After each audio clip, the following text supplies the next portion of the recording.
ഞാൻ ആക്ച്വലി ഇനി കമ്മിറ്റ്മെന്റ് ഒന്നും ഇല്ലായിരുന്നു. അപ്പൊ നമ്മള് പ്രൊമോട്ട് ചെയ്യാനും എല്ലാവരും ഫ്രീ ആയിരിക്കുന്ന ഒരു സമയം എന്നുള്ള രീതിയിൽ ഈ ഒരു റിലീസ് ഈ മാസം നോക്കിയതാണ്.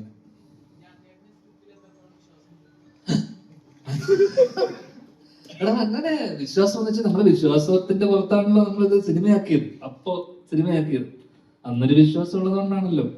പിന്നെ ഇത് നമുക്ക് ഞാൻ പറഞ്ഞില്ല, ഇത് സിനിമ നമ്മള് ഒരു കഥ ഇഷ്ടമായി നമുക്കൊരു എല്ലാവരോടും പറഞ്ഞ് ഇഷ്ടമായതിനു ശേഷം ഇത് ഏത് ഘട്ടത്തിൽ വേണമെങ്കിൽ പാളിപ്പോവാം. മനസ്സിലായി? ഇത് ഷൂട്ട് ചെയ്യുന്ന സമയത്ത് നന്നായി ഷൂട്ട് ചെയ്ത് വരണം, ഇതിന്റെ ബാക്കിയുള്ള എല്ലാ സാഹചര്യങ്ങളും ഒത്ത് കറക്റ്റായിട്ട് വരണം, നല്ല പെർഫോമൻസ് വരണം. നമ്മളിപ്പോ ഒരു കാസ്റ്റിംഗ് അല്ലെങ്കിൽ ഇതൊക്കെ ഭയങ്കര ഇമ്പോർട്ടന്റ്. ഇപ്പൊ ഞാൻ അജു ഏട്ടനെയും രമേശ് ഏട്ടനെയും ധർമ്മേട്ടനെയും വെച്ചിട്ടാണ് ഇവരുടെ കോമ്പിനേഷനാണ് ഞാൻ ആദ്യം പിടിക്കാൻ വെച്ചത്, ഈ പോലീസുകാരൻ. അപ്പൊ എനിക്ക് ഇവരെ ഓഫ് സ്ക്രീൻ അല്ലെങ്കിൽ ഇവരുടെ സ്റ്റേജ് ഷോസും അല്ലെങ്കിൽ ഇവരുടെ ബഡായി ബംഗ്ലാവിലെ പരിപാടി എനിക്ക് ഭയങ്കര ഇഷ്ടമായതുകൊണ്ട് അപ്പൊ ഞാൻ ആദ്യം ആലോചിച്ചപ്പോൾ ഇവർ ഓൺ സ്ക്രീൻ വരുമ്പോൾ ഭയങ്കര ഒരു കെമിസ്ട്രി ഉണ്ടാവുമല്ലോ എന്ന് വെച്ചിട്ട് ഞാൻ അങ്ങനെയാണ് ചിന്തിച്ചിരുന്നത്. പിന്നെയാണ് രമേശ് ഏട്ടനും അജു ഒരു കോംബോ വരുവാണെങ്കിൽ എങ്ങനെ ഉണ്ടാവും.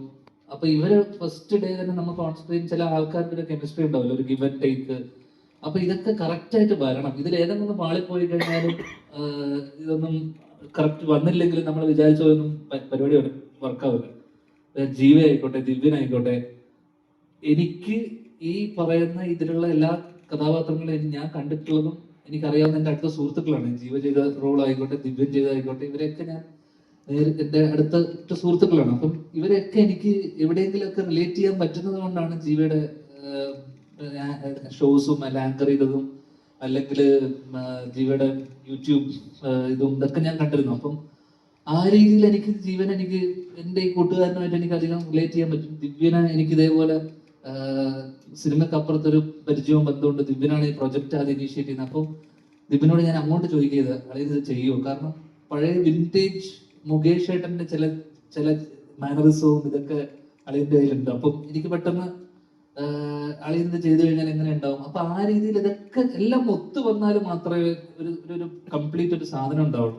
ആ രീതിയിൽ പെർഫോമൻസ് വൈസ് എനിക്ക് തോന്നുന്നു എല്ലാവരുടെയും മികച്ച എന്ന് വെച്ച് കഴിഞ്ഞാൽ ഞാൻ വിചാരിച്ചതുപോലെ നമ്മൾ ആർട്ടിസ്റ്റ് പെർഫോമൻസ് ഉണ്ടല്ലോ, എന്നാൽ പോലും നമ്മൾ ഷൂട്ട് ചെയ്ത സമയത്ത് നമുക്ക് ചില റെസ്ട്രിക്ഷൻസും ചില കാരണം നമ്മൾ ഷൂട്ട് ചെയ്ത സമയത്ത് കുറച്ച് ഇഷ്യൂസ് ഒക്കെ ഉണ്ടായിരുന്നു. പക്ഷെ അതൊക്കെ നമ്മൾ സോർട്ട് ചെയ്ത് പോയി. പക്ഷെ ആർട്ടിസ്റ്റ് പെർഫോമൻസിൽ ഭയങ്കര ഹാപ്പിയാണ്, ഭയങ്കര വിശ്വാസമുണ്ട്. ഇവരുടെയൊക്കെ ഒരു കരിയർ ബെസ്റ്റ് എന്നൊക്കെ പറഞ്ഞാൽ രമേശ് ചേട്ടൻ എനിക്കൊന്ന് കപ്പല മലയാളിക്ക് ശേഷം രമേശ് ചേട്ടന്റെ കരിയർ ബ്രേക്ക് ആയിരിക്കും സാർ അല്ലേ?